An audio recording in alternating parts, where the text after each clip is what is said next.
اعوذ باللہ من الشیطان الرجیم بسم اللہ الرحمن الرحیم الحمدللہ رب العالمین وصلی اللہ علی سیدنا و نبینا محمد و آلہ الطیبین الطاہرین۔ بدایت الحکمہ کے اندر مرحلہ اولا میں فصل سابع کے ضمن میں ہماری بحث چل رہی تھی، جس کے اندر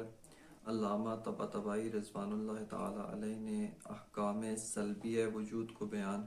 فرمایا ہے۔ ان احکام سلبی میں سے پہلے 4 احکام سلبی یعنی حکم سلبی وجود وہ بیان کیے جا چکے ہیں، اور ہماری بات حکم پنجم کے اندر تھی۔ حکم سلبی پنجم کے جو علامہ طباطبائی نے یہاں ذکر فرمایا ہے وہ یہ ہے کہ وجود کا کوئی جز نہیں ہے، یعنی وجود ایک ایسا مرکب ہو کہ جو اجزاء سے مل کر بنا ہوا ہے، یعنی اس کے کئی اجزاء ہیں، کم از کم 2 اجزاء، 2 سے زیادہ اجزاء۔ فرماتے ہیں وجود ایسی حقیقت نہیں ہے، بلکہ وجود ایک حقیقت بسیط ہے، وجود کا کوئی جز نہیں ہے۔ خب اس بحث کے اندر کہ وجود کا کوئی جز نہیں ہے، علامہ طباطبائی اقسام اجزاء میں وارد ہوتے ہیں۔ ان اقسام اجزاء میں سے سب سے پہلے جس قسم کو ذکر فرماتے ہیں وہ ہے جزء عقلی، کہ جو تشکیل یا جنس اور فصل ہوتا ہے، اور اس کو استدلال کے ذریعے سے علامہ نے رد کیا ہے۔ فرماتے ہیں کہ وجود کے لیے اگر جنس اور فصل ہو، یعنی وجود کے لیے اگر جنس اور فصل ہو، تو یہاں پہ فرماتے ہیں ہم جنس کے بارے میں سوال کرتے ہیں۔ جنس سے وجود یا تو خود وجود ہے یا غیر از وجود ہے۔ اگر جنس سے وجود خود وجود ہو، فرماتے ہیں کہ اس کے اوپر اشکال وارد ہوتا ہے، اور وہ یہ کہ فصل جو ہے قسمت بنسبت الجنس جو ہے وہ مقوم ہوتی ہے۔ فصل جو ہے بنسبت الجنس جو ہے وہ مقوم ہوتی ہے۔ فرماتے ہیں کہ یہاں پر جو ہے وہ اس کو تحصل دے رہی ہے، یعنی فصل جو ہے وہ جنس کو تحصل دے رہی ہے، جبکہ فرماتے ہیں کہ جنس کا تحصل، چونکہ جنس خود وجود ہے، لہٰذا اس کا تحصل اس کی اپنی ذات کی وجہ سے ہے۔ لہٰذا فرماتے ہیں کہ وجود کے لیے جنس خود وجود نہیں ہو سکتا۔ دوسری صورت یہ تھی کہ وجود نوع ہو، ایک مرکب نوعی ہے، اس کے لیے جنس غیر از وجود ہے۔ علامہ فرماتے ہیں کہ ہم نے حکم سلبی اول کے اندر اس بات کیا تھا کہ وجود کا کوئی غیر نہیں ہے، اور اسی سے استفادہ کرتے ہوئے ہم یہاں پر بھی یہ اس بات کرتے ہیں کہ وجود کا کوئی غیر نہیں ہے، لہٰذا غیر از وجود کوئی شے وجود کے لیے جنس واقع نہیں ہو سکتی۔ اس استدلال کا جو مرحلہ دوم ہے وہ ہے اجزاء خارجی کی نفی کرنا۔ فرماتے ہیں کہ اجزاء خارجی، جیسے ان اجزاء خارجی سے جو مراد ہے اس کے لیے ہمیں پہلے ایک کلی خاکہ، ایک کلی نقشہ موجودات ہستی کی شناخت کے بارے میں کرنا ضروری ہے۔ جیسا کہ پہلے بھی آپ کی خدمت میں عرض کیا کہ یہ ساری مباحث جو علامہ یہاں پر ذکر فرما رہے ہیں، یہ سب کی سب مباحث تفصیل کے ساتھ مرحلہ پنجم و مرحلہ ششم کے اندر ذکر فرمائی ہیں علامہ نے، اور خود ان مباحث کو اتنی تفصیل کے ساتھ ذکر کرنا خود علامہ کی روش اور علامہ کے سبق اور ان کے جو اسلوب ہے اس کے خلاف ہے، کیونکہ علامہ نے پہلے کہیں پر بھی آئندہ آنے والی مباحث کی اساس پر پہلے کوئی مطلب یا پہلے کوئی بحث ذکر نہیں فرمائی ہے، لیکن اپنی روش کے برخلاف یہاں پہ علامہ مفصل طور پہ ان مطالب میں وارد ہوتے ہیں جن کے مقدمات اور مبادی ابھی تک علامہ نے ذکر نہیں فرمائے، اور آئندہ آنے والی مباحث میں جن کی طرف علامہ تفصیل سے ذکر کریں گے۔ لہٰذا جس مقدار کی حد تک یہاں پر ذکر کرنا ضروری ہے اس حد تک یہاں پر ذکر کیا جا رہا ہے، وگرنہ تمام تفاصیل کے ساتھ اس مطلب کو انشاءاللہ تعالی اپنے اصلی مقام یعنی مرحلہ پنجم اور جو مباحث مرحلہ ششم کے ساتھ مربوط ہیں وہیں پر ذکر کیا جائے گا۔ البتہ جو صاحبان تفکر و صاحبان مطالعہ اس مطلب کی مزید تفصیلات دیکھنا چاہتے ہیں، ان کے لیے بہت ہی بہتر ہے کہ وہ حضرت استاد آیت اللہ فیاضی ان کی جو بدایت الحکمہ کی تقریرات ہیں جو 3 جلدوں کے اندر چھپی ہیں، اس کے اندر جلد اول صفحہ 216 سے لے کر 241 تک یعنی مفصل طور پہ انہوں نے اس فرع پنجم، اس حکم سلبی پنجم کے بارے میں بحث کی ہے، لہٰذا صاحبان مطالعہ وہاں پہ رجوع کر سکتے ہیں۔ علامہ فرماتے ہیں کہ وجود کوئی جزء خارجی بھی نہیں رکھتا۔ اشیاء ہستی دو طرح سے ہیں۔ بعض اشیاء یعنی اشیاء سے مراد موجودات ہستی دو طرح سے ہیں۔ بعض موجودات ہستی جسمانی ہیں اور بعض موجودات ہستی جسمانی نہیں ہیں، غیر جسمانی ہیں، غیر مادی ہیں۔ جو موجودات ہستی مادی و جسمانی ہیں ان کے بارے میں قاعدہ یہ ہے کہ وہ مرکب از مادہ و قوہ ہے اور صورت، مادہ اور قوہ و صورت، یہ جس کو حقیقت بھی کہا جاتا ہے اور شے کی فصل اخیر بھی کہا جاتا ہے ایک اور لحاظ سے، فرماتے ہیں کہ یہ ان سے مرکب ہے۔ پس اشیاء جسمانی مادی جیسے یہ کتاب، جیسے مثال کے طور پہ یہ میز یا بقیہ جتنی بھی اشیاء مادی ہیں یہ دو چیزوں سے مرکب ہیں، یا صورت اور مادہ، ان دونوں سے مل کر ایک جسم تشکیل پاتا ہے، جس کے برخلاف اشیاء غیر مادی اس لحاظ سے مجرد اور بسیط ہیں، یعنی وہ دو اجزاء یعنی مادہ اور صورت سے مل کر ترکیب نہیں ہوئی ہوتی ہیں، بلکہ وہ اس لحاظ سے بسیط ہیں، اس لحاظ سے وہ مجرد از مادہ ہوتے ہیں۔ یہ جو اجزاء جسمانی ہیں جو مرکب از مادہ اور صورت ہیں، ان کا جنس اور فصل کے ساتھ ایک تلازم پایا جاتا ہے، اور کس طرح سے تلازم ہے اس میں ہمیں دقت کرنے کی ضرورت ہے۔ یہ بات بھی مفصل طور پہ اعتبارات ماہیت کے اندر آگے ذکر ہوگی کہ ایک ماہیت اس کو تین طرح سے، تین لحاظ سے اعتبار کیا جا سکتا ہے، کہ یہ اعتبارات ایک انسان مثال کے طور پہ میرے اعتبارات نہیں ہیں، یعنی ایک انسان جو معتبر ہے اس کی جانب سے نہیں ہے،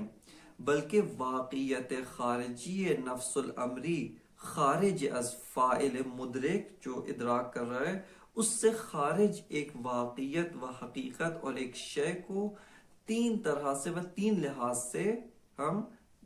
جو ہے وہ کر سکتے ہیں، اعتبار کر سکتے ہیں، یعنی واقعیت میں اس شے کے تین لحاظ اور تین جہات موجود ہیں کہ جو علمی لحاظ سے، علم میں، فاعل شناسہ میں، انسان کے ذہن میں ان تین اعتبارات کی شکل میں موجود ہوتے ہیں۔ ایک اعتبار ماہیت ہوتا ہے لابشرط، ماہیت لابشرط ہے، یا ایک اعتبار ماہیت ہوتا ہے ماہیت بشرط شیء ہے، اور ایک اعتبار ماہیت ہوتا ہے ماہیت بشرط لا، ماہیت بشرط لا۔ مثال کے طور پہ اس کو سادہ ترین الفاظ میں ہم یوں ذکر کر سکتے ہیں کہ ایک ماہیت انسان ہے زید، یا ماہیت انسان ہے، صرف ماہیت انسان کو مد نظر رکھیں، یہ ماہیت انسان تین طرح سے قابل اعتبار ہے۔ ایک دفعہ ہم کہتے ہیں کہ اس ماہیت کو اس طرح سے ہونا چاہیے کہ کوئی بھی شرط قید اس کے ہمراہ نہ ہو، کوئی بھی قید یا شرط اس کے ہمراہ نہ ہو۔ اس سے مراد یہ ہے کہ یہ ماہیت مثال کے طور پہ انسان سفید ہو یا سیاہ کوئی فرق نہیں پڑتا، یہ ماہیت مثال کے طور پہ انسان اس کا قد 120 فٹ ہو، 120 میٹر مثال کے طور پہ سینٹی میٹر ہو یا کم، تو ایسا فرق نہیں پڑتا۔ یہ ماہیت انسان اس کا وزن کتنا ہو، اس کا اور اس کی کیا خصوصیات ہوں، یہ لابشرط ہے، کسی بھی شرط کے ساتھ نہیں ہے۔ لیکن ایک دفعہ یہی ماہیت جو ہے بشرط شیء ہے، ہمیں ماہیت انسان چاہیے اس شرط کے ساتھ کہ سفید ہو، یعنی انسان جس کا رنگ سفید ہو، ایسی ماہیت انسان چاہیے۔ یا ماہیت انسان بشرط لا ہے، یعنی حتماً سیاہ نہ ہو، گندمی رنگ ہو، مثال کے طور پہ گورا ہو، یا کوئی اور کسی اور کا سیاہ نہ ہو، یا مثال کے طور پہ یہ انسان مرد نہ ہو۔ یہاں پہ قید سلبی بشرط لا ہے۔ اسی طرح جنس اور فصل، ان میں بھی یہ اعتبارات جاری ہیں۔ جنس جو ہے وہ ماہیت ہے کہ جو بشرط، جو لابشرط ہوتی ہے، کسی بھی قید سے لابشرط ہے، لیکن یہی جنس جب بشرط لا ہوتی ہے تو اس کو کہتے ہیں مادہ، یعنی مادہ وہی جنس ہے کہ جو جنس جب بشرط لا ہو تو مادہ بنتا ہے، مادہ عقلی، مادہ ذہنی و عقلی، کہ یہ مادہ ذہنی و عقلی مادہ خارجی کے اوپر تطبیق کرتا ہے، اور اسی مادہ عقلی و ذہنی کو جب لا بشرط کریں تو جنس تشکیل پاتی ہے۔ اس کے علاوہ فصل جو ہے، جو جزء مختص ہوتا ہے کسی بھی ماہیت کا، یعنی ماہیت نوعی جو جنس و فصل سے ترکیب پاتی ہے، جنس جزء عام، فصل جزء اخص ہے، اس جنس کو جب بشرط لا کرتے ہیں تو مادہ عقلی و ذہنی حاصل ہوتا ہے کہ جو مادہ خارجی کے اوپر تطبیق کرتا ہے۔ اس کے علاوہ یہی جو مادہ خارجی ہے جو مادہ ذہنی کے ساتھ تطابق رکھتا ہے، اس کو جب ہم لا بشرط کرتے ہیں تو یہ جنس کہلاتی ہے، اس کو جنس کہتے ہیں، کہ اس کی تفصیل مزید وضاحت انشاءاللہ اپنے مقام پر ذکر کی جائے گی۔ اس کے علاوہ فصل جزء مختص سے ایک ماہیت نوعیہ ہوتا ہے، کہ یہ جو فصل ہے یہ خارج میں بطور صورت وہ قرار پاتا ہے، کہ صورت سے مراد اس کا ظاہری شکل و صورت نہیں ہے، کہ یہ اس کی بھی وضاحت آئے گی کہ صورت الشے یعنی اس شے کی حقیقت، اس شے کی فعلیت، اس کو صورت کہا جاتا ہے، نہ کہ صورت سے مراد اس کا رنگ یہ ہو، اس کی ظاہری ڈھانچہ اور ظاہری شکل و شمائل، اس کے مثال کے طور پہ زوایا یہ ہوں، اس سے مراد صورت نہیں ہے، صورت فلسفی سے مراد یہ نہیں ہے، بلکہ صورت فلسفی سے مراد وہ حقیقت، وہ فصل اخیر جس کی وجہ سے یہ شے قرار پاتی ہے، اس کو صورت کہتے ہیں۔ یہ جو فصل ہے اس کو جب بشرط لا کرتے ہیں تو صورت ذہنی جو منطبق بر صورت خارجی ہے وہ تشکیل پاتی ہے۔ اس مادہ و صورت کے ذریعے سے، مادہ و صورت خارجی کے ذریعے سے ایک جسم جو ہے وہ تشکیل پاتا ہے، یعنی وہ شے جس کے اجزاء میں سے مادہ و صورت خارجی ہوں اس کو جسم کہتے ہیں۔ ایک جسم جو ابعاد ثلاث رکھتا ہے، 3 ڈائمنشنز رکھتا ہے، 3 بعد رکھتا ہے، یہ جو جسم ہے اس کے اجزاء میں سے مادہ و صورت خارجی ہوتے ہیں، ہر جسم کے اجزاء میں سے مادہ و صورت خارجی ہوتے ہیں۔ اب یہاں پر ہم یہ نفی کرنا چاہتے ہیں کہ وجود جو ایک حقیقت بسیط ہے مرکب از مادہ اور صورت خارجی بھی نہیں ہے۔ علامہ فرماتے ہیں کہ یہ بہت ہی سادہ ہے، کیوں؟ ہم نے پہلے استدلال قائم کیا ہے کہ وجود کے لیے جنس بھی نہیں ہے، فصل بھی نہیں ہے، بس جنس اور فصل کی وجود سے ہم نے نفی کی ہے۔ وہی جنس جب بشرط لا ہو تو مادہ خارجی تشکیل پاتا ہے، اور وہی فصل بشرط لا ہو تو صورت خارجی کہلاتی ہے، صورت خارجی جو ہے وہ قرار پاتی ہے۔ علامہ فرماتے ہیں کہ جس شے کے لیے جنس اور فصل عقلی بھی موجود نہ ہو،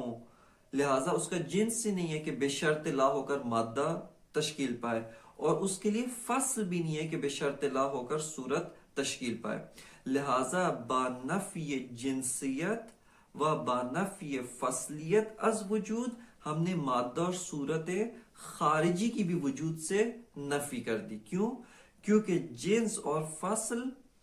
با مادہ اور صورت ایک عمیق ارتباط موجود ہے، ایک ارتباط تکوینی موجود ہے، کہ یہی جنس اور فصل بشرط لا ہو کر مادہ اور صورت کہلاتے ہیں، اور وہی مادہ اور صورت کو جب لا بشرط کریں تو جنس اور فصل ہوتے ہیں۔ لہٰذا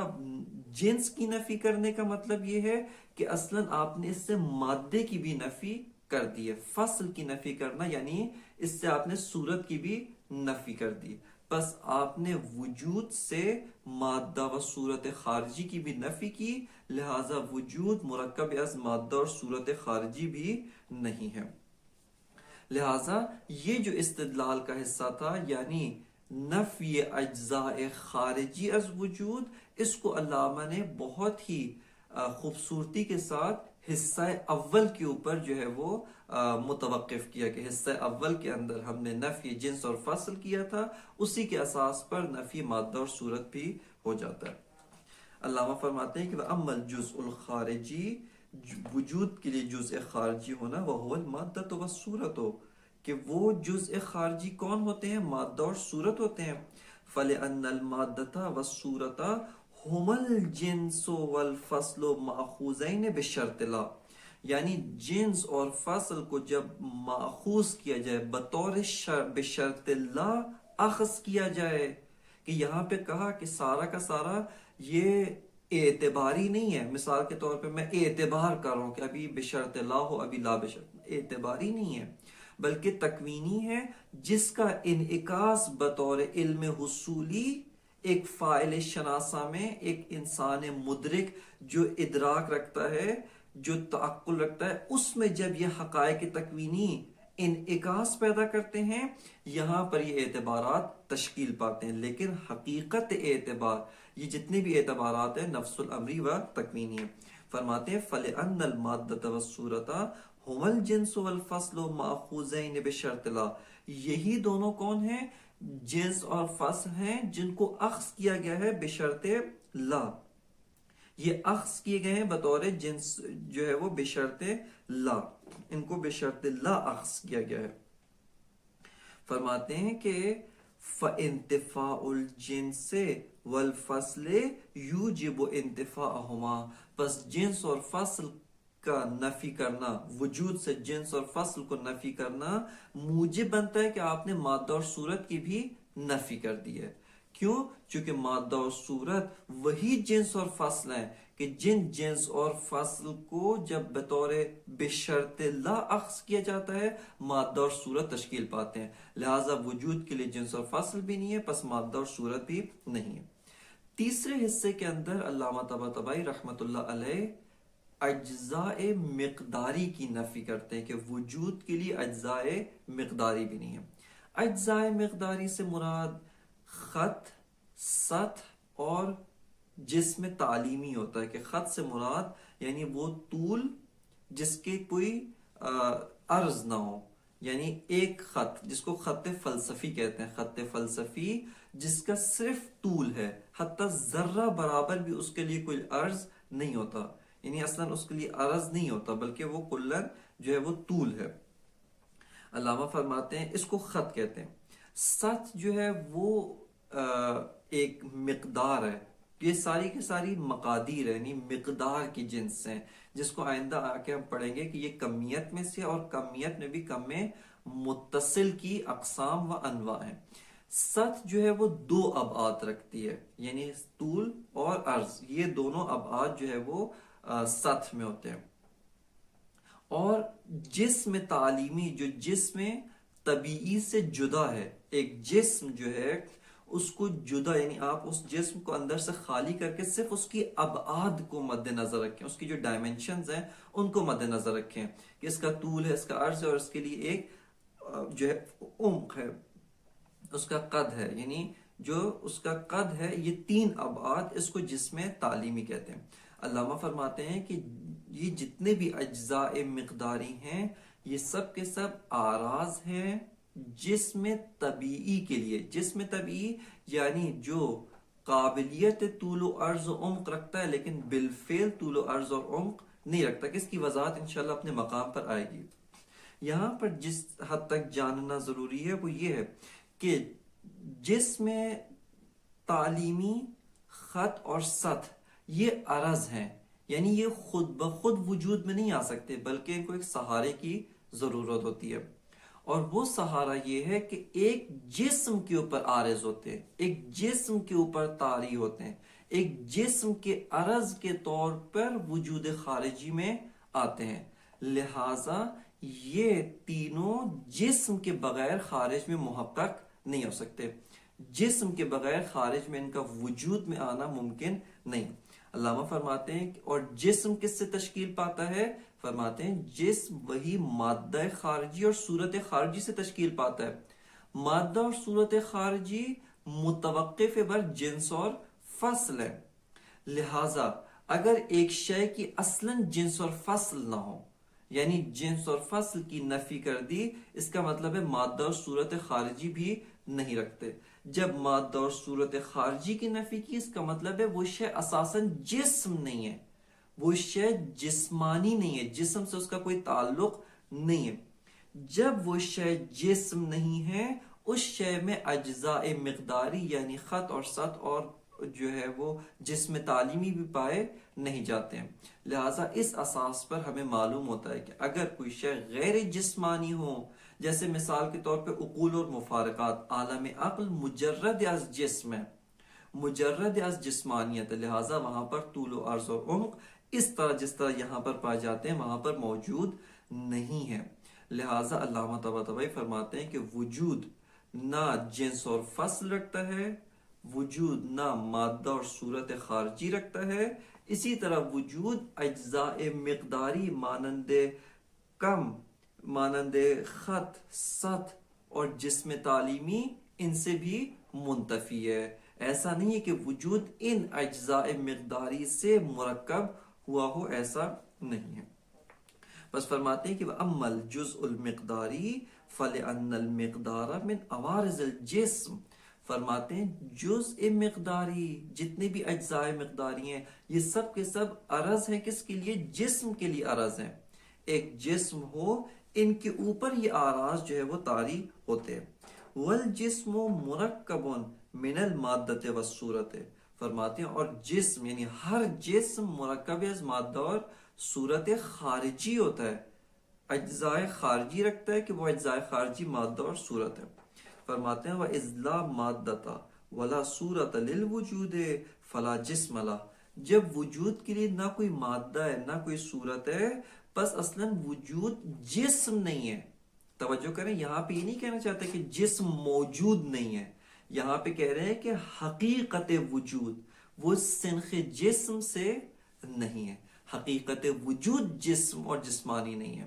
بلکہ حقیقت وجود غیر از جسم ہے۔ اگرچہ جسم بالوجود موجود ہوتا ہے لیکن خود حقیقت وجود جسم نہیں ہے۔ فرماتے ہیں کہ وَإِذْ لَا مَادَّةَ وَلَا صُورَةَ لِلْوُجُودِ فَلَا جِسْمَ لَهُ، جب حقیقت وجود کے لیے نہ کوئی مادہ ہے اور نہ کوئی صورت ہے، بس حقیقت وجود جسم نہیں ہے۔ یہاں پہ جو کہہ رہے ہیں فلا جسم لا، اس کا یہ مطلب نہیں ہے کہ جسم فلا جسم لا یعنی وجود کے لیے جسم نہیں، یعنی وجود جسم نہیں ہے، اساسی طور پہ وجود جسمانی نہیں ہے۔ وَإِذْ لَا جِسْمَ لَهُ فَلَا مِقْدَارَ لَهُ، اور چونکہ وجود جسم نہیں ہے لہٰذا وجود کے لیے یہ اجزاء مقداری بھی معنی نہیں رکھتے، وجود جو ہے اجزاء مقداری سے بھی مرکب نہیں۔ بس آپ نے مشاہدہ فرمایا ہے کہ یہ جو حکم سلبی پنجم ہے، اس کے اندر علامہ طباطبائی رحمۃ اللہ علیہ نے ایک انتہائی خوبصورت جو بیان ہے اس کو ترتیب منطقی سے بیان کیا، اور وہ ترتیب ہمیں بھی مشاہدہ کرنے اور اس کو لحاظ کرنے کی ضرورت ہے، اور وہ یہ ہے کہ اول نفی اجزاء ذہنی کیا، اجزاء ذہنی عقلی جو جنس اور فصل ہیں، وہ جنس اور فصل ملازم ہیں، تلازم رکھتے ہیں اجزاء خارجی کے ساتھ، اجزاء خارجی جو مادہ اور صورت ہے ان کے ساتھ تلازم رکھتے ہیں، اور وہ اجزاء خارجی جسم کو تشکیل دیتے ہیں جو جسم تلازم رکھتا ہے اجزاء مقداری کے ساتھ۔ لہٰذا با انتفاع اجزاء عقلی اجزاء خارجی کی بھی نفی ہوتی ہے، اور با انتفاع اجزاء خارجی، اجزاء خارجی یعنی مادہ و صورت، اساسی طور پہ یہ شے جسم نہیں ہے، اور اساسی طور پہ یہ شے اجزاء مقداری بھی نہیں رکھتی ہے۔ بس فرماتے ہیں وجود جو ہے اساساً نہ اجزاء عقلی رکھتا ہے، نہ اجزاء خارجی رکھتا ہے، اور نہ ہی اجزاء مقداری رکھتا ہے۔ وَمِمَّا تَقَدَّمْ يَظْهَرُ،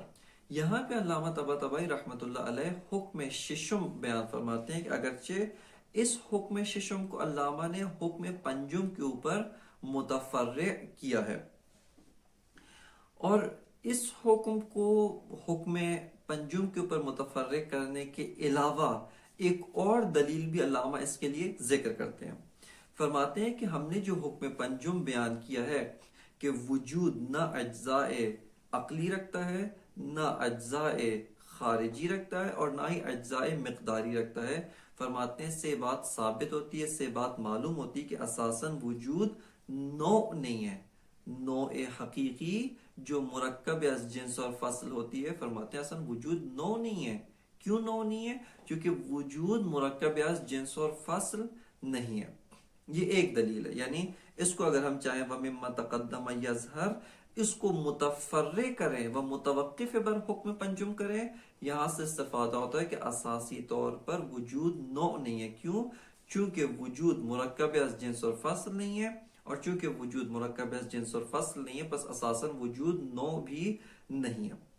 اس کے علاوہ علامہ ایک اور دلیل لاتے ہیں، اور وہ یہ ہے کہ کہتے ہیں کہ نوع اور افراد خارجی ان میں خاص تعلق ہوتا ہے. اس کی بھی تفصیل وضاحت انشاءاللہ تعالی وہی مرحلہ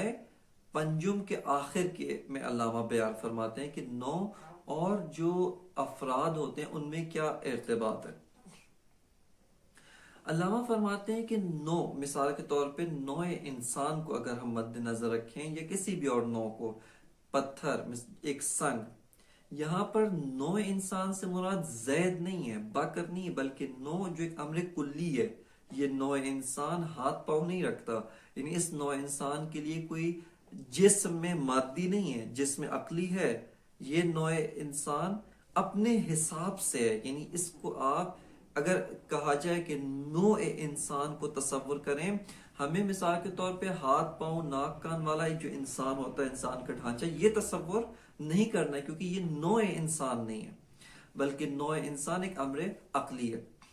اس نوع نے جب خارج میں تحقق پانا ہے، یہ نوع انسان جب خارج میں متحقق ہوگی، حتماً کسی نہ کسی فرد کے ضمن میں، کسی مصداق کے ضمن میں نوع متحقق ہوتی ہے، وگرنہ خود نوع بغیر کسی فرد کے، بغیر کسی مصداق کے متحقق ہونا چاہیے، یہ ممکن نہیں ہے. پس نوع کا تحقق و نوع کا وجود خارجی متوقف بر فرد و مصداق خارجی ہے. ایسا کیوں ہے؟ فرماتے ہیں کہ جو شے وجود خارجی ہوتا ہے، یعنی جو شے خارج میں متحقق ہونا چاہتی ہے، جو شے خارج میں موجود ہونا چاہتی ہے، اس کے لیے ضروری ہے کہ وہ شے تشخص رکھتی ہو، اس شے کے لیے تحصل و تشخص خارجی رکھنا ضروری ہے. اور چونکہ نوع انسان یا کوئی بھی نوع ایک امر کلی ہے، ایک امر مبہم ہے جو تشخص بذات ہی نہیں رکھتی، جو اپنی ذات کی وجہ سے تشخص نہیں رکھتی بلکہ فرد خارجی کی وجہ سے تشخص رکھتی ہے. لہٰذا اگر نوع خارج میں متحقق ہونا چاہتی ہے، نوع نے خارج میں محقق ہونا ہے، بدون افراد خارج میں محقق نہیں ہو سکتی ہے. اور انہی افراد خارجی کے ذریعے سے نوع جو ہے وہ خارج میں محقق و متشخص ہوتی ہے. علامہ فرماتے ہیں کہ وجود نوع نہیں ہے. کیوں؟ فرماتے ہیں کہ نوع تشخص کے لیے فرد کے محتاج ہے. جب تک فرد نہیں ہوگا نوع کو تشخص نہیں ہے اور وہ خارج متحقق بھی نہیں ہو سکتی. لیکن اس کے برعکس وجود بذات متشخص ہے، تحصل عین ذات وجود ہے، تشخص عین ذات وجود ہے. تشخص اور وجود میں ایک تلازم ہے جو تلازم ناقابل انفکاک ہے، ان میں سے جدائی قابل فرض نہیں ہے. لہٰذا فرماتے ہیں کہ وجود جو تشخص اپنی ذات کی وجہ سے رکھتا ہے اور بقیہ تمام اشیاء وجود کی وجہ سے تشخص رکھتے ہیں، فرماتے ہیں کیسے ہو سکتا ہے کہ وجود اپنے تشخص میں کسی اور شے کا محتاج ہو، جبکہ نوع اپنے تشخص میں اور اپنے تحصل میں افراد خارجی کی محتاج ہے. لہٰذا اس سے معلوم ہوتا ہے کہ وجود نوع نہیں ہے. فرماتے ہیں وَمِمَّا تَقَدَّمَ يَظْهَرْ أَنَّهُ لَيْسَ نَوْعًا. فرماتے ہیں کہ وہ مطالب جو ہم نے بیان کیے، یعنی فرع پنجم، یعنی مما تقدم سے مراد یہ حکم سلبی پنجم ہے.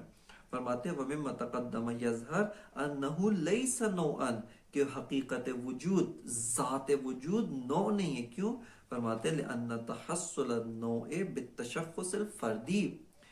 تحصل نوع، تشخص نوع فرد کی وجہ سے ہوتا ہے. نوع بدون افراد اپنی ذات کی وجہ سے نہ متشخص ہے اور اپنی ذات کی وجہ سے تحصل خارجی نہیں رکھ سکتی، بلکہ حتماً ایک فرد ہو. یہ انسان حتماً زید کے ضمن میں تحصل رکھتا ہے، حتماً بکر کے ضمن میں، حتماً علی کے ضمن میں تحصل رکھتا ہے. علامہ فرماتے ہیں کہ لِأَنَّ تحصل النوع بالتشخص الفردی والوجود متحصل بنفس ذاتہ، فرماتے ہیں وجود اپنی ذات کی وجہ سے متحصل ہے اور دوسروں کے لیے محصل ہے، دوسروں کو بھی تشخص عطا کرتا ہے، دوسروں کو بھی تشخص دیتا ہے. پس وجود کس طریقے سے نو ہو کہ جو اپنے تشخص میں افراد کی محتاج ہے، لہذا اساسی طور پہ وجود نو نہیں ہے. یہاں پر ہمارے لیے فصل سابع جس کے اندر علامہ طباطبائی رحمۃ اللہ علیہ نے احکام سلبی وجود کو بیان کیا تھا، یہ فصل جو ہے وہ تمام ہوتی ہے. فصل ثامن کے اندر علامہ طباطبائی ایک بہت ہی اہم مطلب اور علم فلسفہ کی اساسی ترین مباحث میں سے سب سے اہم بحث، یا کہا جائے اصالت الوجود کے بعد سے جو بہت ہی اہم بحث ہے، اس کو یہاں پہ علامہ طباطبائی رحمۃ اللہ علیہ وہ ذکر فرماتے ہیں، اور وہ ہے نفس الامر. معنی نفس الامر کیا ہے، اور نفس الامر کے بارے میں متعدد اقوال ہیں، ان کو علامہ یہاں پر ذکر کرتے ہیں. تاریخی لحاظ سے اگر مختصر طور پر نگاہ دوڑائیں، نفس الامر کی بحث بہت ہی سابقہ دار بحث ہے اور بہت ہی پرانی بحث ہے کہ علم فلسفہ و علم عرفان دونوں میں اس سے اپنے اپنے انداز میں نفس الامر سے بحث کی جاتی ہے، اور حکماء و فلاسفہ متعدد اقران متعدد صدیوں پر انہوں نے نفس الامر سے بحث کی اور اس کے متعلق اور اس کے بارے میں متعدد اقوال اور اس کے بارے میں متعدد انظار جو ہے وہ تشکیل پائی ہیں. یہ معنی نفس الامر جو علامہ یہاں پر ذکر کرتے ہیں، اور ابھی علامہ طباطبائی نے اس کو ایک مستقل فصل قرار دیا ہے کہ اس کو مستقل فصل قرار دینا ایک جہت سے انتہائی مبارک اور انتہائی اہمیت کی بات ہے. کیوں؟ چونکہ ایک انتہائی اہم مطلب ہے جس کا حق یہی ہے کہ اس کو ایک مستقل باب، ایک مستقل فصل اور ایک مستقل عنوان کے ساتھ اہمیت کے ساتھ اس کو ذکر کرنا چاہیے. لیکن علامہ طباطبائی رحمۃ اللہ علیہ کی اپنی نظر میں یہ ایک مستقل عنوان نہیں ہے، جس کا اظہار علامہ نے نہایت الحکمہ میں فرمایا ہے کہ نہایت الحکمہ کے اندر علامہ طباطبائی رحمۃ اللہ علیہ نے نفس الامر کو مستقل از اصالت الوجود بیان نہیں کیا، بلکہ نہایت الحکمہ میں علامہ طباطبائی رحمۃ اللہ علیہ نے نفس الامر کو ذیل بحث اصالت الوجود اور فروعات اصالت الوجود میں سے قرار دیا، اور اصالت وجود کے اوپر ناظر ہوتے ہوئے علامہ نفس الامر کا وہاں پر معنی بیان کرتے ہیں اور وہاں پر نفس الامر کو ذکر کرتے ہیں. لیکن یہاں پر علامہ طباطبائی رحمۃ اللہ علیہ نے اس کو ایک مستقل فصل اور ایک مستقل عنوان کے ساتھ ذکر کیا. نہایت الحکمہ کے اندر اصالت الوجود جو فصل دوم میں مرحلہ اولا ہے، اس کے جو فروعات ہیں، ایک جہاں پہ اصلی محتوی بیان کرنے کے بعد علامہ نے فروعات بیان کیے ہیں، ان میں سے فرع سابع اس کو علامہ نے اسی نفس الامر کے ساتھ مختص کیا ہے، اور وہاں پر تفصیل کے ساتھ نفس الامر کے بارے میں علامہ نے بحث کی ہے. علامہ طباطبائی رحمۃ اللہ علیہ سے پہلے جناب مرحوم حاجی سبزواری، محقق سبزواری صاحب کتاب شرح منظومہ، انہوں نے اپنی کتاب شرح منظومہ کے اندر بھی اس کو نفس الامر کو ایک مستقل عنوان دے کر، البتہ عنوان نفس الامر نہیں دیا بلکہ فی مناط صدق القضایا، یعنی مناط صدق قضایا، اس عنوان سے جناب محقق سبزواری نے اس کو ذکر کیا ہے اور وہاں پر اس بحث کو مطرح کیا ہے، اور علامہ نے انہی کی پیروی میں ظاہراً یہاں پر بدایت الحکمہ کے اندر اس کو ایک مستقل عنوان اور ایک مستقل فصل کے طور پہ منعقد کیا ہے. نفس الامر کی بحث میں یعنی علامہ جو محتوا ذکر کرتے ہیں، اس میں وارد ہونے سے پہلے چند نکات کو ذکر کرنا ضروری ہے کہ بعض نکات اسی تذکرات جو ذکر کیے گئے ان میں گزر گئے، بعض ایک اہم نقطہ جس کی جانب اہمیت ضروری ہے، اور علامہ بین السطور بدون ان کے کہ علامہ یہاں پر صراحتاً وضاحت کریں اور صراحتاً اس مطلب کو ذکر کریں، علامہ نے اسی طرح سے عمل کیا ہے اور اسی طریقے سے اس بحث کو منعقد کیا ہے، لیکن صراحت کے ساتھ علامہ نے اس مطلب کی طرف توجہ نہیں دلائی، بلکہ بہت ہی ظرافت سے علامہ نے ان دونوں مطالب اور ان دونوں جہات، ان تذکرات کو اپنی عبارت کے اندر ذکر کیا ہے۔ اور وہ یہ ہے کہ نفس الامر کی بحث دو جہات رکھتی ہے،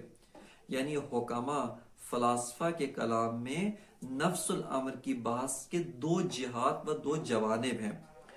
ایک جہت اس کی جہت ہستی شناسانہ ہے اور ایک جہت اس کی جہت معرفت شناسانہ ہے۔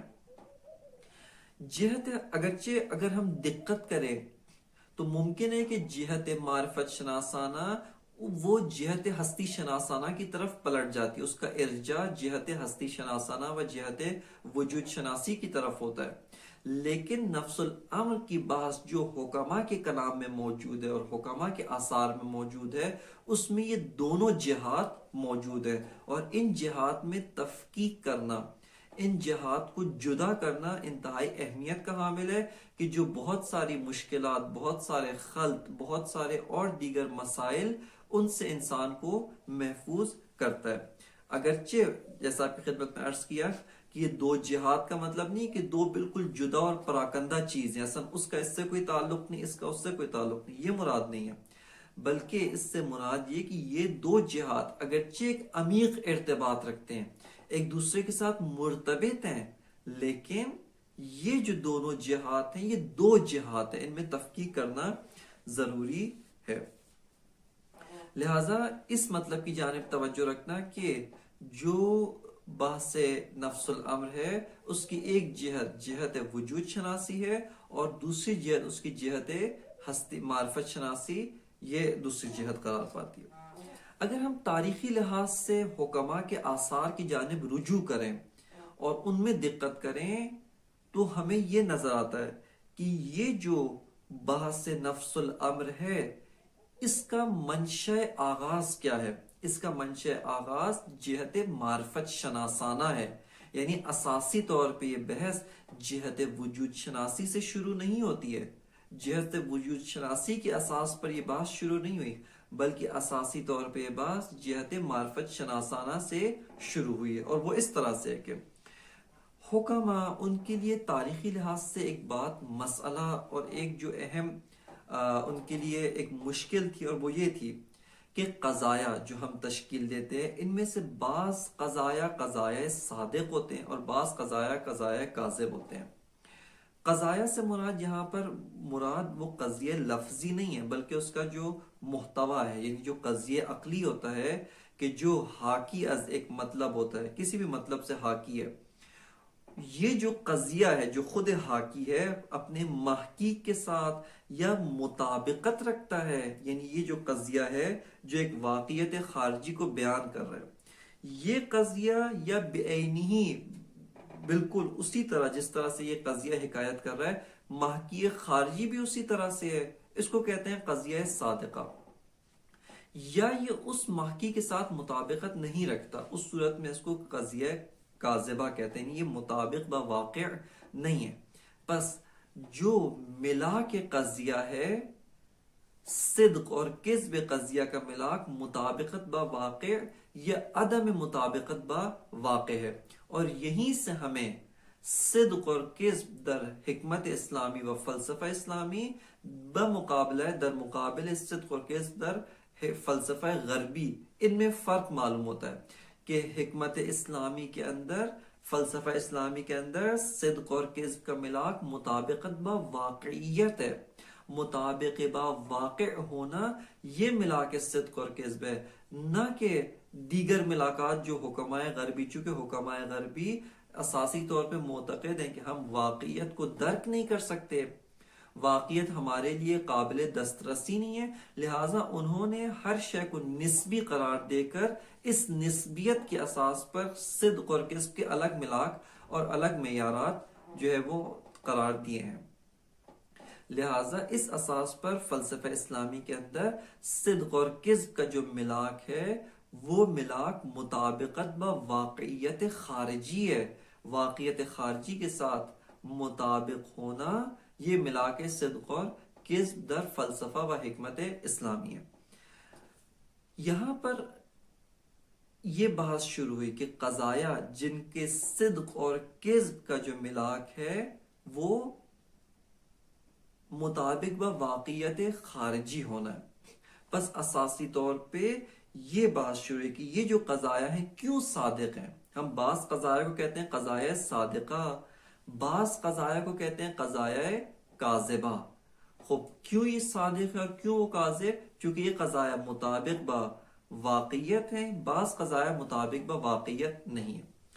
اب آتے ہیں حکماء یہاں سے متوجہ ہے، کہتے ہیں کہ بعض قضایا کے لیے مطابقت با خارج دینا بہت آسان ہے۔ مثال کے طور پہ یہ صفحہ سفید ہے، اس قضیہ جو میں نے تشکیل دیا کہ یہ جو صفحہ ہے سفید ہے، اس کا مطابق خارجی یہیں پہ خارج میں بطور حصی میں مشاہدہ کر رہا ہوں، خارج میں واقعا موجود ہے۔ اس کے علاوہ بعض اور چیزیں جن کے لیے مطابق ان کا مطابق یعنی ان کا جو محکی ہے وہ ذہن ہے، مطلقاً ذہن ہے۔ مثال کے طور پہ آپ کہتے ہیں الانسان کلی، انسان ایک امر کلی ہے، انسان ایک امر کلی ہے، یا الانسان نوع، انسان جو کلی ہے خارج میں موجود نہیں ہے، کیونکہ خارج میں جو انسان موجود ہے وہ اصلاً انطباق نہیں رکھتا، وہ انطباق برکثیرین نہیں رکھتا کہ کلی ہو یا جزئی ہو، بلکہ خارج میں موجود انسان متشخص ہے اور ایک فرد و مصداق انسان ہے، وہ کلی اور جزئی نہیں ہے، بمعنی منطقی کلی اور جزئی نہیں، اگرچہ جزئی فلسفی ہے جس سے اپنے مورد میں بحث کی جائے گی۔ بس بعض قضایا ہیں جن کا محکی ذہن ہے، لیکن بعض قضایا ایسے ہیں کہ جو ناظر بے خارج ہیں، جو خارج کی جانب ناظر ہوتے ہیں، لیکن ان کا جو محکی ہے وہ بطور صریح بطور واضح ہمیں خارج میں نظر نہیں آتا ہے۔ جیسے معقولات ثانیہ فلسفی ہیں، علیت ہے، معلولیت ہے، وحدت ہے، کثرت ہے، اس کے علاوہ دیگر معقولات وجوب، امکان، امتناع و الہٰذا، یہ سارے کے سارے معقولات ثانیہ فلسفی ہمیں بطور صریح ان کا نفس الامر خارج میں نظر نہیں آتا۔ دوسری جانب سے ان کا نفس الامر ذہن بھی نہیں ہے، چونکہ یہ قضایا اساسی طور پہ ذہن کی طرف ناظر ہی نہیں ہے۔ میں یہ کہنا چاہتا ہوں کہ خارج میں آگ علت حرارت ہے، بس علیت خارج میں بیان کرنا چاہتا ہوں۔ اگر یہ کہوں کہ علیت ذہنی ہے لیکن خارج میں آگ علت حرارت ہے، یہ خلاف عقل ہے، اصلا کوئی بھی عقل سلیم اس مطلب کو جو ہے قبول نہیں کرتی ہے۔ لہٰذا یہ اساسی طور پہ قضایا ناظر بے خارج ہیں، ان کا محکی بھی خارج میں ہونا چاہیے، لیکن ہمیں آگ اور حرارت ان دو سے جدا ایک شیء سوم بطور علیت، ایک شیء چہارم بطور معلولیت، ایک شیء پنجم بطور وحدت یا کثرت نظر نہیں آتی۔ خارج میں یہ آگ ہے اور حرارت، بس علیت کہاں ہے، بس معلولیت کہاں ہے، بس وحدت اور کثرت اور اس طرح کے جتنے معقولات ثانیہ فلسفی ہیں یہ خارج میں کیسے موجود ہے، یہ خارج میں کہاں ہے؟ اور ان قضایا کا محکی، ان قضایا کا مطابق، یہ قضایا مطابق ہیں، ان کا جو مطابق ہے صیغہ مفعول جس کے ساتھ یہ تطابق رکھتے ہیں، ان کا مطابق کیا چیز قرار پاتی، اس کے بارے میں بحث شروع ہوئی۔ اور یہاں سے حکماء فلاسفہ اسلامی وہ نفس الامر کی جانب متوجہ ہوتے ہیں، اور انہوں نے ملا کے صدق یعنی ملا کے صدق قضایا اس کو نفس الامر قرار دیا کہ جو نفس الامر عام میں الذہن اور خارج ہے۔ یہاں پر بس آپ نے مشاہدہ کیا کہ تاریخی لحاظ سے حکماء اسلامی اس نفس الامر کی جانب جس مطلب سے متوجہ ہوتے ہیں وہ صدق یا کذب قضایا ہے، اور صدق اور کذب قضایا کو درک کرنے کے لیے، اس کو معیار کو جاننے کے لیے انہوں نے منات نفس الامر کو قرار دیا، مطابق کو قرار دیا کہ اس کا مطابق کیا ہے، اس کی واقعیت کیسی واقعیت ہے، چاہے واقعیت خارجی ہو چاہے واقعیت ذہنی ہو، خارج میں واقعیت بطور جدا و منحاز ہو، یا اس کی واقعیت جدا اور منحاز کے طور پہ نہیں ہے لیکن بالآخر کسی نہ کسی طرح سے واقعیت رکھتا ہے۔ یہاں سے حکما متوجہ ہوتے ہیں، فرماتے ہیں کہ سارے جو قضایا، اب بحث قضایا سے اٹھ کر واقعیت میں آ گئی۔ دقت کریں کس ظرافت کے ساتھ بحث معرفت شناسی سے ہستی شناسی کی جانب منتقل ہوتی ہے، اور وہ یہ کہ حکما متوجہ ہوتے ہیں کہ اگر ہم نے قضایا کے صدق اور کذب کو جاننا ہے، اگر ہم نے قضایا کے ملا کے صدق اور کذب کو جاننا ہے کہ جس کو ہم نے مطابقت با واقعیت قرار دیا ہے، یہ واقعیت چند طرح سے ہے۔ بعض اوقات واقعیت خارجی ہے، بعض اوقات واقعیت ایسی ہے کہ واقعیت ذہنی ہے، اصلاً خارج میں موجود نہیں ہو سکتی ہے، کیونکہ واقعیت ایک واقعیت ذہنی ہے، عقلی ہے، معقول ہے، کلی ہے، نوع ہے، جنس ہے، یہ سارے کے سارے وقائع ذہنی ہیں، ان کی واقعیت ہی ذہنی ہونا ہے، بس آپ ان کو خارج میں تلاش نہ کریں۔ اور بعض اور حقائق، بعض اور اشیاء ہیں جن کی واقعیت ایک اور سنخ کی واقعیت ہے، ان کی واقعیت ایک اور جنس کی واقعیت، ایک اور طرح کی واقعیت ہے۔ لہذا یہاں پر علامہ طباطبائی رحمت اللہ علیہ اس بحث کی طرف متوجہ ہوتے ہیں، فرماتے ہیں کہ آئیں آ کر پہلے اشیاء کی واقعیت شناسی کرتے ہیں۔ یہ اشیاء کی واقعیت کیسی واقعیت ہے، ان کا نحو وجود کیا ہے، ان کی کیفیت وقوع، یہ کس طرح سے واقع ہیں، آیا ان کی کیفیت وقوع بطور خارجی ہے، یعنی یہ شے خارجی ہے، شے خارج از ذہن و خارج از نفس ہے، یہ اس کی حقیقت شے ذہنی ہونا ہے، اس کی واقعیت ہی ذہنیت ہے، یہ خارج از ذہن موجود نہیں ہو سکتی، لہٰذا اس کا نفس الامر بھی ذہن ہے، اس کی واقعیت ہی ذہنی ہونا ہے۔ یا بعض اشیاء خارجی ہیں، ان کی واقعیت ایک خاص طرح کی واقعیت ہے، بعض اشیاء دیگر ہیں وہ بھی خارجی ہیں لیکن اس گروہ اول کے مقابلے میں ان کی واقعیت ایک اور طرح کی واقعیت ہے۔ بس یہاں پہ آپ نے مشاہدہ کیا کہ بحث کس طریقے سے، بحث نفس الامر، کہ جو واقعیت خارجی سے شروع ہوتی ہے، معذرت کے ساتھ جو بحث معرفت شناسی سے شروع ہوتی ہے، حکما صدق اور کذب قضایا کے درپے ہوتے ہیں، اور صدق اور کذب قضایا کا جو ملاک و منات ہے، اس صدق اور کذب کے ملاک و منات کو ڈھونڈتے ہوئے وہ واقعیت خارجی میں منتقل ہوتے ہیں، اور یہاں پہ آ کر دیکھتے ہیں کہ اشیاء کی اساساً واقعیت خارجی، ان کی واقعیت، ان کی ہستی، ان کا تحقق اور ان کا وقوع وہ الگ الگ طرح کا تحقق ہے، ان کی ایگزسٹنس، ان کا وقوع ایک خاص طرح کا وقوع ہے، اور ان کی واقعیت ان کے اپنے حساب سے ہے۔ ان کی مثال کے طور پہ جو اشیاء ذہنی ہیں ان کی واقعیت ذہنی ہے، پس آپ ان سے اشیاء خارجی کے مانند آثار کی توقع نہ رکھیں۔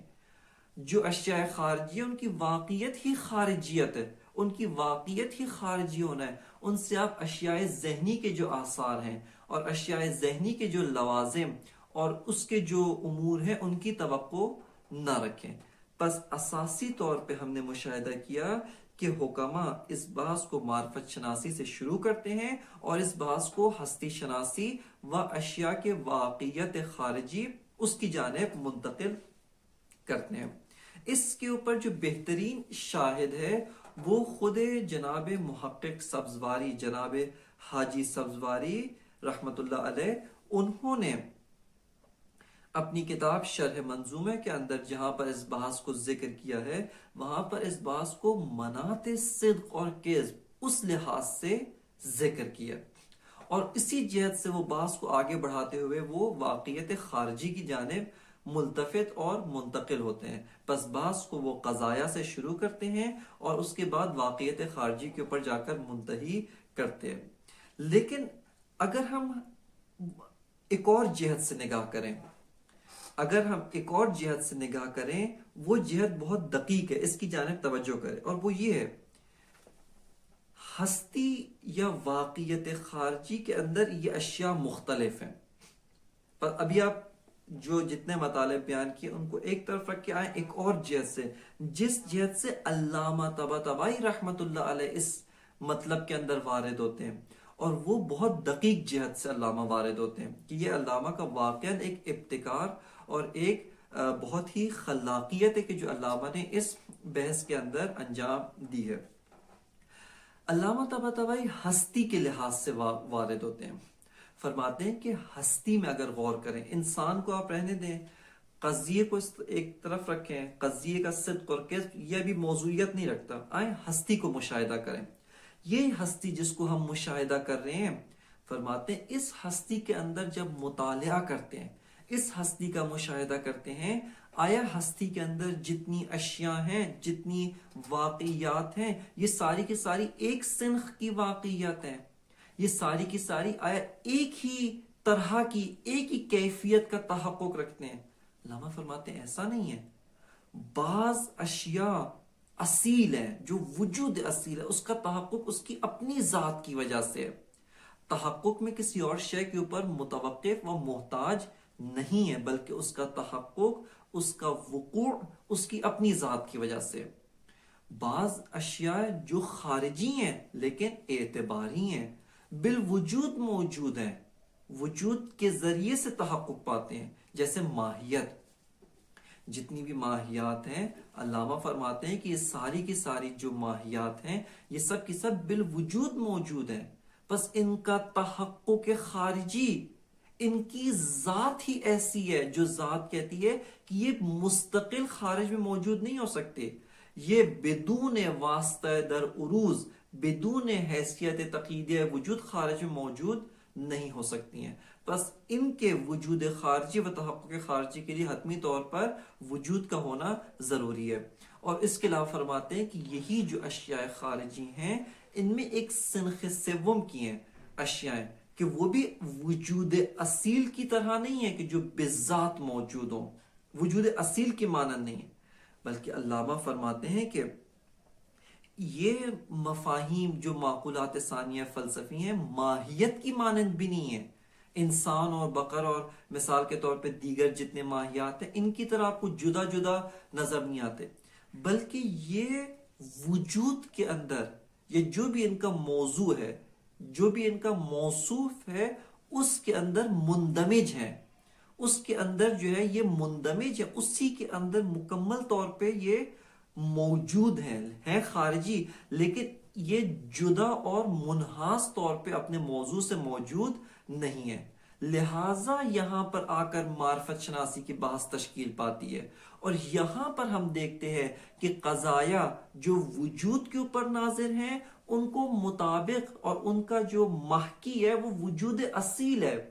جو قضایا ناظر بے ماہیات ہیں ان کا محکی ماہیت اعتباری ہے، اور وہ قضایا کے جو ناظر بے معقولات ثانی ہیں، خواہ معقولات ثانیہ فلسفی ہوں، یہ سارے کے سارے قضایا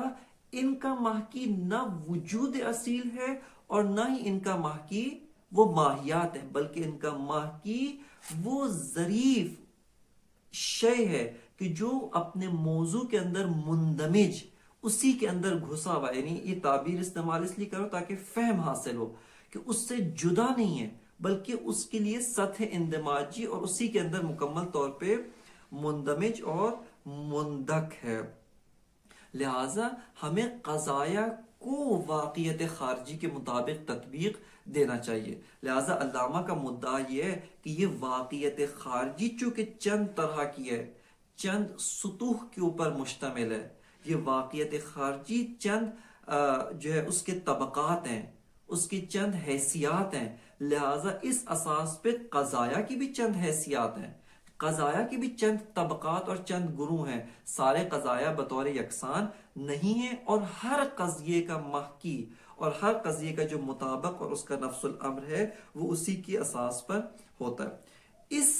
جہت اور اس پس منظر کے ساتھ علامہ طباطبائی اس فصل کے اندر وارد ہوتے ہیں، اور اس فصل کے اندر اشیاء کی واقعیت شناسی اور اشیاء کی جو مختلف حیثیات ہیں ان کی طرف علامہ طباطبائی رحمت اللہ علیہ جو ہے وہ متوجہ ہوتے ہیں کہ انشاءاللہ تعالیٰ اس فصل کی جو مزید مطالب ہیں اور عمیق جو علامہ نے اس کے اندر مباحث مطرح فرمائی ہیں ان کو آئندہ آنے والے دروس کے اندر بیان کیا جائے گا۔ وصلی اللہ علی سیدنا و نبینا محمد و آلہ الطیبین الطاہرین۔